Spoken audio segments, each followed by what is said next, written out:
C'est l'heure du broker du jour et on retrouve nos deux experts, Antoine Fraisse-Soulier, vous le voyez à distance. Bonjour Antoine. Bonjour.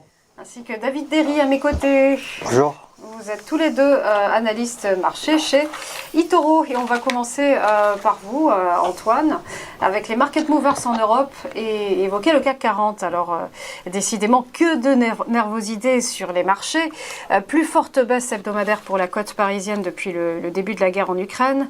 Le CAC pâtit de l'agressivité de la Fed tout comme de l'inflation et la peur s'est installée.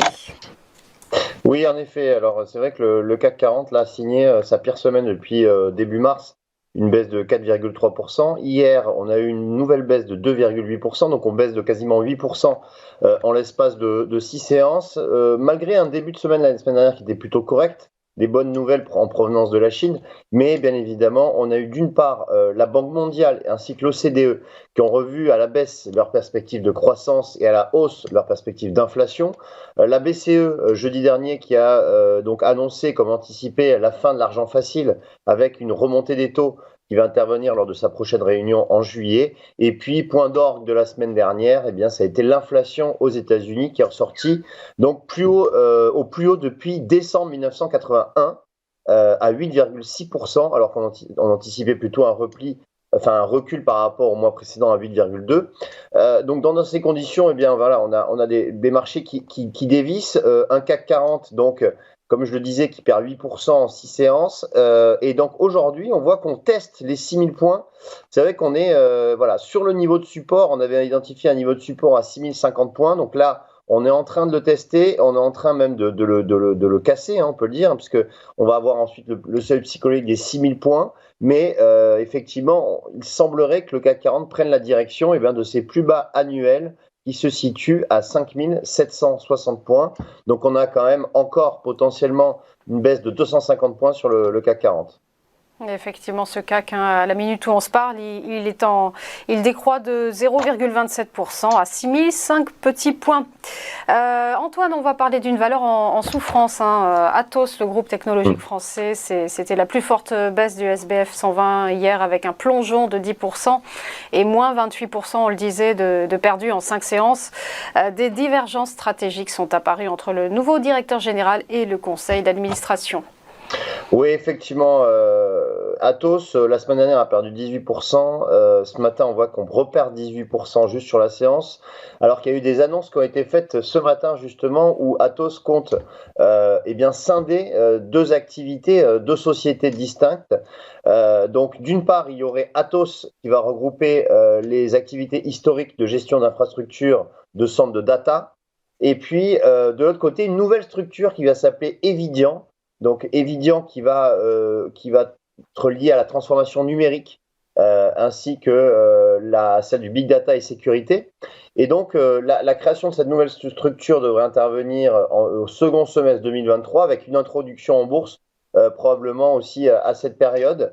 Alors ces annonces ne convainquent pas du tout les investisseurs puisque comme on l'a vu, on a une chute de 18% ce matin. Par conséquent, Atos, c'est vraiment la chute libre. Quand on regarde, alors maintenant, graphiquement, quand on regarde un petit peu, on a cassé les anciens plus bas qui se situaient à 29 €. Donc là, on est à 15 €. Donc on est vraiment, à 21 €. C'était les plus bas, c'était 21 €. Là, on est à 15,22 €. Donc on a vraiment littéralement rompu ces points bas annuels et maintenant on est sur des points bas historiques. Donc maintenant on ne sait pas vraiment où peut s'arrêter la baisse. Quand on regarde un peu le parcours boursier d'Atos, on voit qu'on est sur une chute monumentale, une dégringolade du titre.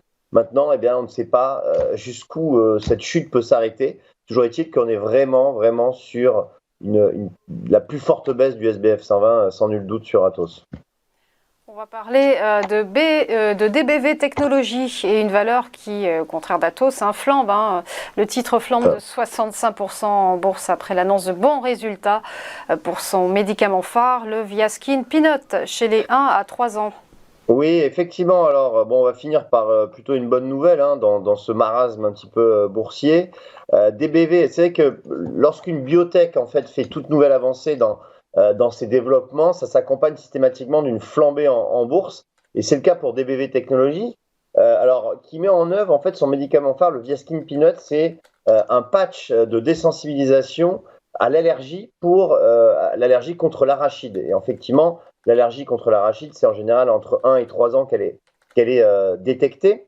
Et DBV donc Technologies a annoncé des résultats positifs dans le cadre d'une étude de phase 3 pour son Viaskin Peanut, donc avec donc un résultat positif de 67% pour les enfants qui sont testés avec ce patch sur une période de 12 mois. Donc en fait, c'est plutôt une très bonne nouvelle. Et donc ça provoque bien cette flambée en bourse pour DBV Technologies. Maintenant, on a un petit repli maintenant après avoir atteint les 5,45 €. Mais on venait de 2,40 €, donc vraiment, c'est aussi un petit peu normal qu'il y ait une prise de bénéfice. Toujours est-il que ça pourrait être le début d'une reprise intéressante pour DBV Technologies, qui, je le rappelle, était la numéro 1 biotech en France dans les années 2017-2018.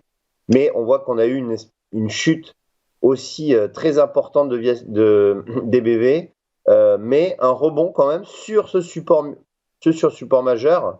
Et on voit que potentiellement, c'est peut-être le début d'un rebond plus durable, en tout cas, pour DBV Technologies. On attend justement de voir les évolutions aussi de son médicament phare.